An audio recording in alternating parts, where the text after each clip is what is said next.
అందరికీ నమస్కారం. వేసవి వచ్చేసింది. ఎండలు మండిపోతున్నాయి కదూ. ఈ టైంలో సరదాతో పాటు మన ఆరోగ్యం మీద కూడా కొంచెం శ్రద్ధ పెట్టాలి. మరి మండుతున్న వేడిలో మనం సేఫ్గా హెల్దీగా ఎలా ఉండాలో కొన్ని సింపుల్ టిప్స్తో ఇప్పుడు తెలుసుకుందాం. ఈరోజు మనం ఏం మాట్లాడుకోబోతున్నామంటే, ముందుగా అసలు వేసవి మనకు ఎలాంటి ఛాలెంజ్ విసురుతుందో చూద్దాం. ఆ తర్వాత మన బాడీని లోపలనుంచి అలాగే బయటనుంచి ఎలా కాపాడుకోవాలో తెలుసుకుందాం. ఎలాంటి లక్షణాలు కనిపిస్తే వెంటనే అలర్ట్ అవ్వాలి, ముఖ్యంగా పిల్లలు పెద్దల విషయంలో ఎలాంటి జాగ్రత్తలు తీసుకోవాలి, వీటన్నింటి గురించి మాట్లాడుకుని చివరగా ఒకే ఒక ముఖ్యమైన సూత్రంతో ముగిద్దాం. సరే, ముందుగా అసలు విషయంలోకి వెళ్దాం. ఈ వేసవి మన ముందుంచే సవాలేంటి అంటే, ఈ విపరీతమైన వేడి వల్ల మన శరీరం తనను తాను కూల్గా ఉంచుకోవడానికి చాలా కష్టపడాల్సొస్తోంది. దీనివల్ల డీహైడ్రేషన్ అంటే ఒంట్లో నీరు తగ్గిపోవడం, వడదెబ్బ తగలడం లాంటి ప్రమాదాలు పెరుగుతాయి. అందుకే ఈ కాలంలో జాగ్రత్తలు తీసుకోవడం అంటే ఏదో సౌకర్యం కోసం కాదు, మన ఆరోగ్యానికి చాలా చాలా అవసరం. ఇప్పుడు ఈ వేడిని తట్టుకోవడానికి మన ఫస్ట్ లైన్ ఆఫ్ డిఫెన్స్ ఏటో చూద్దాం. అదే మనం తీసుకునే ఆహారం, పానీయాలు.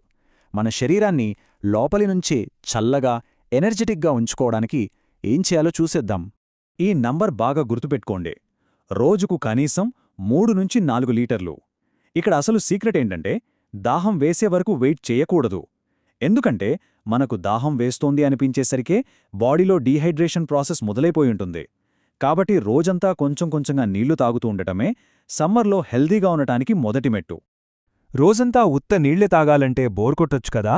అందుకే ఇక్కడ కొన్ని అద్భుతమైన ఆప్షన్సున్నాయి. కొబ్బరి నీళ్లు, నిమ్మరసం, ముఖ్యంగా మజ్జిగ.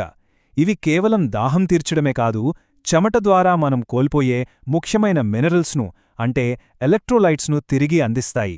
దీనివల్ల మనం నీరసించిపోకుండా ఉంటాం. ఇక ఫుడ్ విషయానికి వస్తే ఈ తేడాను గమనించండి. ఒకవైపు పుచ్చకాయ, కర్బూజా, దోసకాయలాంటి నీరు ఎక్కువగా ఉండే పండ్లు, కూరగాయలు శరీరాన్ని నేచురల్గా కూల్చేస్తాయి. మరోవైపు మసాలాలు, వేయించిన ఫుడ్స్ జీర్ణమవ్వడానికి మన బాడీ ఎక్కువ కష్టపడాలి.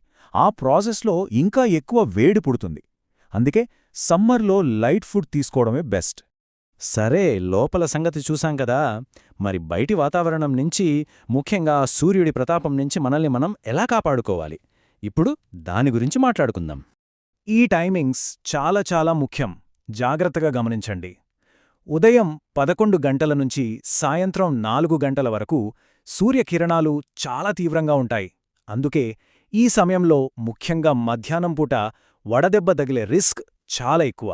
కాబట్టి ఎంత వీలైతే అంత ఈ టైంలో బయటకు వెళ్లకుండా ఉండటమే మనకు మనమే చేసుకునే అతిపెద్ద మేలు. ఒకవేళ తప్పనిసరిగా బయటకు వెళ్లాల్సొస్తే ఈ 3 సింపుల్ స్టెప్స్ పాటిస్తే చాలు. 1. టోపీ లేదా గుడుగుతో తలని కవర్ చేసుకోండి. 2. డార్క్ కలర్స్ కన్నా లైట్ కలర్ కాటన్ బట్టలు వేడిని తక్కువగా పీల్చుకుంటాయి, సో అవే ప్రిఫర్ చేయండి. 3. ఇంటికి తిరిగి రాగానే స్నానం చేస్తే బాడీ టెంపరేచర్ వెంటనే తగ్గుతుంది. వేసవిలో ఈ విషయాలకు ఖచ్చితంగా నో చెప్పాలి. షుగర్ ఎక్కువగా ఉండే కూల్ డ్రింక్స్, ఆల్కహాల్ ఇవి తాత్కాలికంగా దాహం తీర్చినట్టే అనిపిస్తాయి, కానీ అవి మన బాడీలో ఉన్న నీటిని బయటకు పంపేసి ఇంకా ఎక్కువ డీహైడ్రేషన్కు కారణమవుతాయి. అలాగే అనవసరంగా ఎండలో తిరగడం, జంక్ ఫుడ్ తినడం కూడా అవాయిడ్ చేయడం చాలా మంచిది. ఇప్పుడు మనం ఒక చాలా ముఖ్యమైన విషయం గురించి మాట్లాడుకుందాం. అదే ప్రమాద సంకేతాలను గుర్తించడం. మన శరీరం డీహైడ్రేషన్ బారిన పడినప్పుడు కొన్ని హెచ్చరికలిస్తుంది. వాటిని తెలుసుకోవడం మనందరికీ చాలా అవసరం. ఈ టేబుల్ చూడండి. తల తిరగడం, విపరీతమైన అలసట, నోరు ఎండిపోవడం ఇలాంటి లక్షణాలు కనిపిస్తే అస్సలు లైట్ తీసుకోవద్దు. వెంటనే నీడపట్టున చల్లని ప్రదేశంలో రెస్ట్ తీసుకుని నీరు, మజ్జిగ లేదా నిమ్మరసం లాంటివి తాగాలి. ఈ లక్షణాలను అశ్రద్ధ చేస్తే ప్రమాదం. మనందరిలో, ముఖ్యంగా మన కుటుంబంలో, మన చుట్టూ ఉండేవాళ్లల్లో పిల్లలు, వృద్ధులు వేడికి త్వరగా ప్రభావితమవుతారు. వాళ్ల విషయంలో మనం ఇంకొంచెం ఎక్కువ జాగ్రత్తగా ఉండాలి. వాళ్ల ఆరోగ్యం మనందరి బాధ్యత. పిల్లల శరీరాలు మనలాగా టెంపరేచర్ను కంట్రోల్ చేసుకోలేవు. కాబట్టి వాళ్లను మధ్యాహ్నం ఎండలో అస్సలు ఆడుకోనివ్వద్దు. ఇక పెద్దవాళ్ల విషయానికొస్తే వాళ్లకి చాలాసార్లు దాహం వేస్తున్న ఫీలింగే రాదు. అందుకే వాళ్లు అడగకపోయినా మనమే బాధ్యతగా తరచుగా వాళ్లకు నీళ్లు ఇస్తూ ఉండాలి. ఈ 2 గ్రూపుల్లో ఏ చిన్న అనారోగ్య లక్షణం కనిపించినా వెంటనే డాక్టర్ను సంప్రదించడం చాలా ముఖ్యం.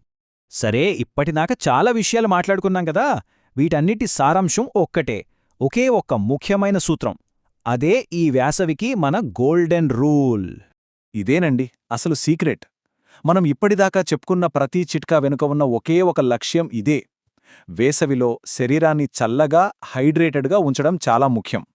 మనం తాగే నీటి నుంచి, ఏసుకునే బట్టల వరకు, చేసే ప్రతి పనిలో ఈ ఒక్క మాట గుర్తుంచుకుంటే చాలు, మనం చాలా వరకు సేఫ్గా ఉన్నట్టే. ముగించే ముందు ఒక చిన్న ఆలోచన.